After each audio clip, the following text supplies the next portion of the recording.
Hey guys, hard work பண்றதை விட smart work பண்ணணும்னு நம்ம நிறைய பேர் சொல்லி கேள்விப்பட்டிருப்போம். ஆனா எப்படி ஸ்மார்ட் ஒர்க் பண்றதுக்கு என்கிட்ட நான் 10 கையா இருக்கு அப்படின்னு நீங்க யோசிக்கலாம். நம்ம ஹியூமன்ஸ் எல்லாருக்குமே 2 கை 2 கால் 2 கண்கள்னு உடல் அமைப்பு ஈக்குவலா தான் படைக்கப்பட்டிருக்கு.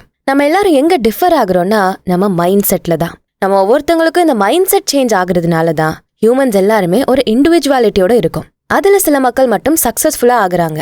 அதுக்கு காரணம் அவங்களோட வலிமையான மைண்ட் செட் தான். நம்ம மைண்டை ட்ரெயின் பண்ணி மென்டலி ஒரு ஸ்ட்ராங்கான பர்சனா ஆயிட்டோம்னா சக்சஸ் எவ்வளோ டிஸ்டன்ஸ்ல இருந்தாலுமே அதை கண்டிப்பா நம்ம அடைஞ்சே தீருவோம். இதுக்கு ஒரு கிரேட் ரியல் லைஃப் எக்ஸாம்பிள் தான் டேவிட் காகின்ஸ்.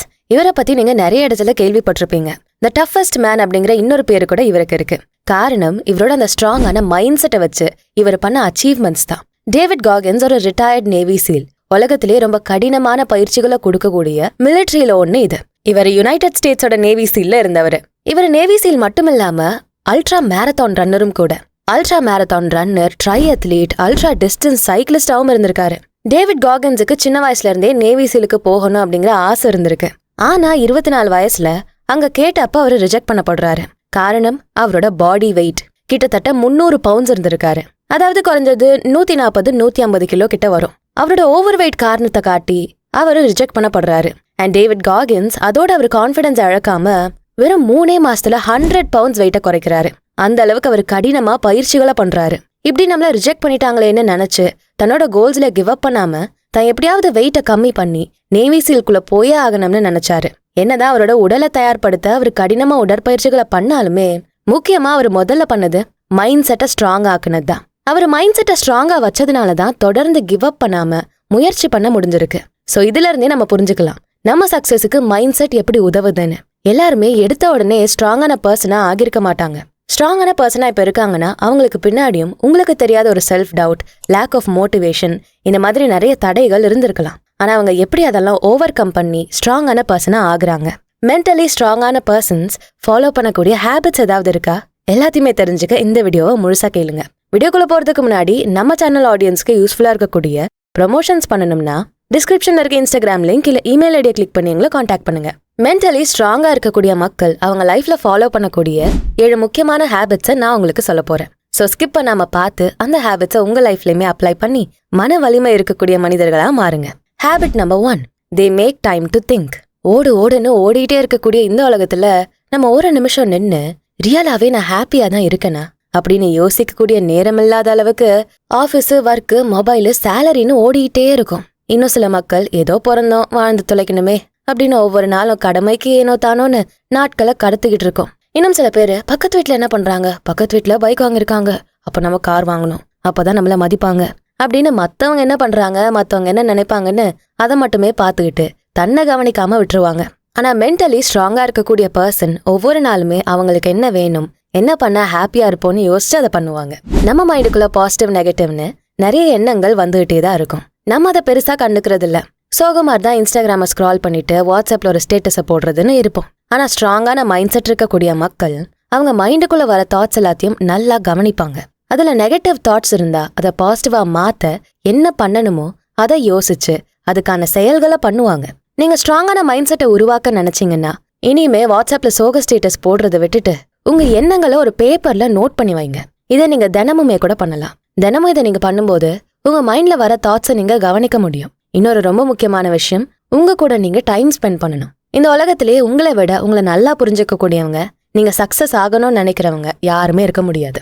மிகப்பெரிய சயின்டிஸ்ட் ஆல்பர்ட் ஐன்ஸ்டைன் சொல்லியிருக்காரு, உங்க கூட நீங்க பேசாம விட்டுட்டீங்கன்னா வேர்ல்டுலயே சக்சஸ்ஃபுல்லான பர்சனோட வேர்ட்ஸை நீங்க மிஸ் பண்ணிருவீங்கன்னு. சோ நீங்க என்ன பிஸியான ஸ்கெடியூல்ல இருந்தாலும் உங்க கூட டைம் ஸ்பெண்ட் பண்றதை என்னைக்கும் மறக்காதீங்க. 24 ஹவர்ஸ்ல ஜஸ்ட் 5 நிமிஷம் கிடைச்சா கூட கண்ணாடி முன்னாடி போய் நின்னு உங்ககிட்ட நீங்களே பேசலாம். நீங்க என்ன தப்பு பண்ணிருந்தாலும் அதை நினைச்சு கில்ட்டியா ஃபீல் பண்ண தேவையில்லை. அதனால எந்த மாற்றமும் வரப்போறதில்ல. அதுக்கு பதிலா அதை அக்செப்ட் பண்ணிக்கிட்டு அதுல கத்துக்கிட்ட பாடத்தை உங்க லைஃப்ல அப்ளை பண்ணுங்க.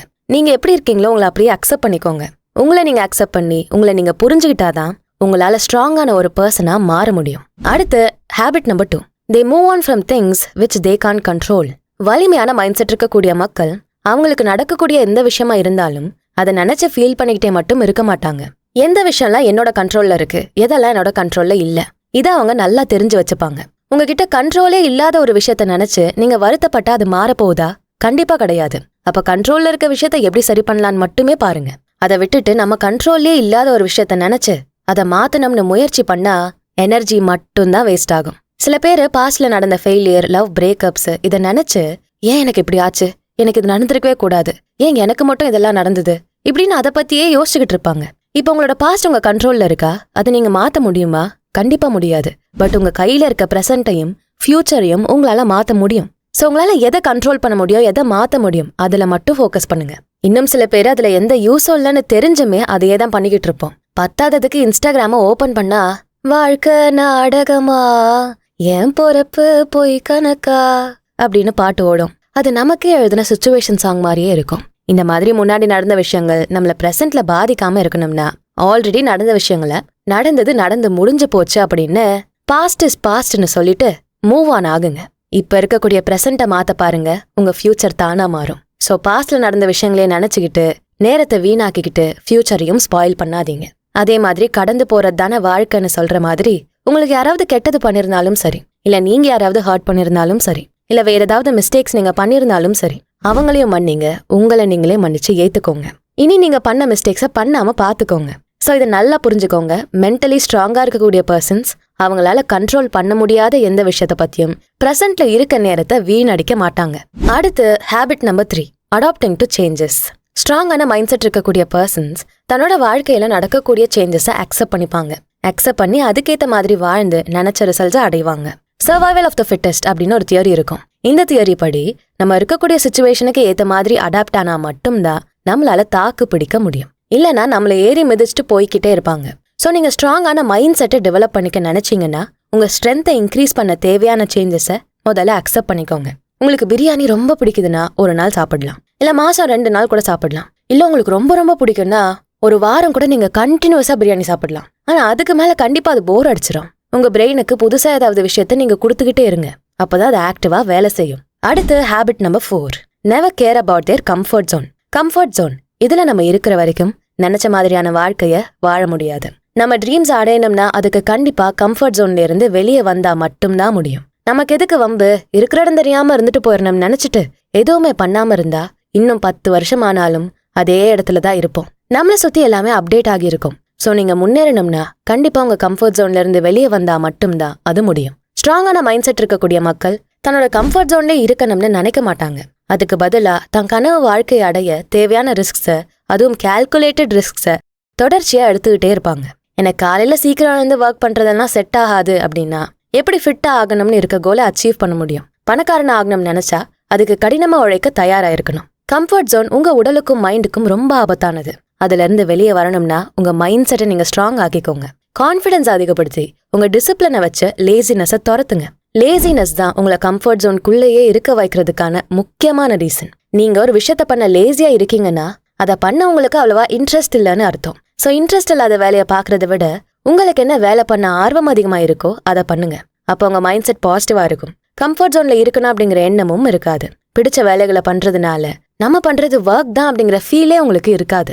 அடுத்து habit number 5, they never care about others back tax.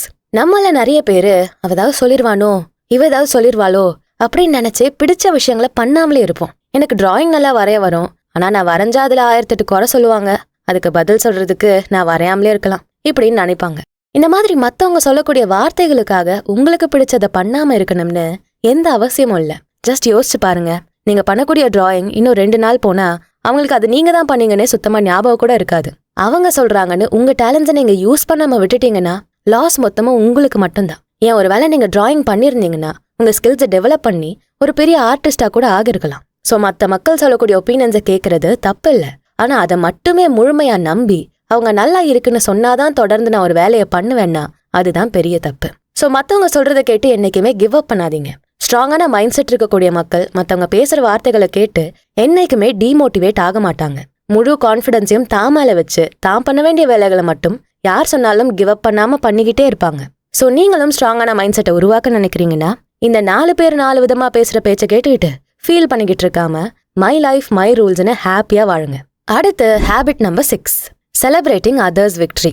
மத்த மக்கள் வெற்றி அடைறாங்கன்னா ஜென்யூனா பாராட்டணும். அதை விட்டுட்டு நீ எப்படி சக்சஸ் ஆன, உனக்கு அவ்வளோ அறிவு இருக்கா என்ன, இவெல்லாம் கண்டிப்பா ஏமாத்தி தான் மேல வந்திருப்பான், இல்லைன்னா எப்படி இதெல்லாம் அப்படின்னு குறை சொல்லாம உங்க கண்ணு முன்னாடி யாராவது சக்சஸ் அடையறாங்கன்னா அவங்கள பார்த்து பொறாமப்படாம அதை கொண்டாடுங்க. ஸ்ட்ராங் மைண்ட் செட் இருக்கக்கூடிய மக்கள் மத்தவங்கள பார்த்து பொறாமப்பட மாட்டாங்க. மத்தவங்க சின்னதா ஏதாவது நல்ல விஷயம் பண்ணா கூட அதை பார்த்து பாராட்டுவாங்க. இவங்க இந்த மாதிரி பண்றதுனாலேயே அவங்கள சுத்தியும் நிறைய லைக் மைண்டட் பீப்புளை சேர்த்துப்பாங்க. அது அவங்க நெட்வொர்க்கிங்கும் இன்னும் ரொம்பவே உதவியா இருக்கும். அதை யூஸ் பண்ணி ஈஸியா சீக்கிரமே அவங்க நினைச்ச இலக்குகளை அடைய முடியும். ஸோ நீங்க ஸ்ட்ராங்கான மைண்ட் செட் இருக்க மனுஷனா மாறணும்னா இனியும் யாரை பார்த்தும் பொறாமப்பட்டு உங்க ஸ்கில்ஸ் மேல டவுட் ஆகாம அவங்க சக்சஸ உங்க சக்சஸ் எல்லாத்தையும் செலிப்ரேட் பண்ணுங்க. அடுத்து ஹேபிட் நம்பர் 7, பீயிங் அவேர். தன்னை சுத்தி என்ன நடக்குது, ஏது நடக்குது, பேய் வர்றதுக்கு முன்னாடி ஏதாவது அறிகுறிகள் இருக்கா முருகேசான்னு சொல்ற மாதிரி தப்பா ஏதாவது நடக்க வாய்ப்புகள் இருக்கான்னு எல்லாத்தையும் கண்காணிச்சுக்கிட்டே இருப்பாங்க. எந்த வேலையை பண்ணாலும் அதை ரொம்பவே கவனமா பார்த்து பண்ணுவாங்க. வண்டியில ஆஃபீஸ் போறதா இருக்கலாம், பாத்திரம் கழுவுறது, குளிக்கிறது, இப்படி எதுவா வேணாலும் அது இருக்கலாம்.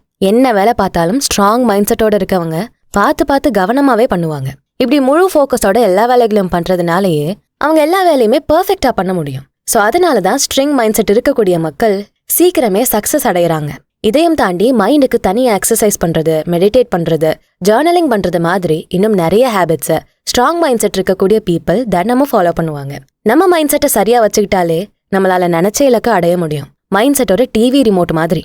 ரிமோட்டை வச்சு என்ன சேனலை நம்ம டிவியில போடுறோமோ அதை தானே பார்க்க முடியும். அதே மாதிரி தான் நம்ம மைண்ட் செட் என்ன சொல்லுதோ அதை கேட்டுதான் நம்ம பாடி நடக்கும். ஸோ நீங்க சக்சஸ் ஆக ஸ்மார்ட் ஒர்க் பண்ணணும்னு நினைச்சா கண்டிப்பா உங்க மைண்ட் செட்டை ஸ்ட்ராங் ஆக்கிக்கோங்க.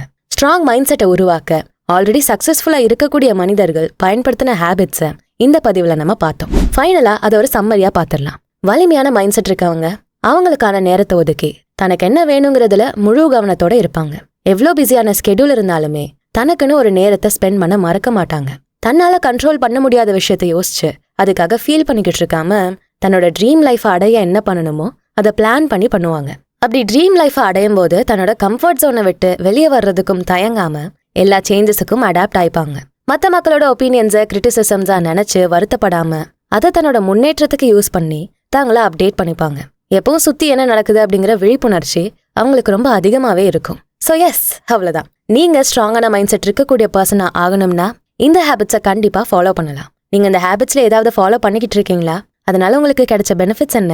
எல்லாத்தையும் எங்க கூட கமெண்ட் செக்ஷன்ல சொல்லுங்க. இந்த வீடியோ யூஸ்ஃபுல்லா இருந்தா ஞாபகமா இதுக்கு ஒரு லைக்கை போட்டுட்டு உங்க ஃப்ரெண்ட்ஸ் அண்ட் ஃபேமிலிக்கு ஷேர் பண்ணுங்க. நம்ம channels Beyond Ordinary and Body and Soul Tamil ரெண்டுத்துக்கும் சப்ஸ்கிரைப் பண்ணிட்டு பெல் ஐக்கானை அழுத்திருங்க. நான் உங்களை அடுத்த வீடியோல பாக்குறேன். நன்றி.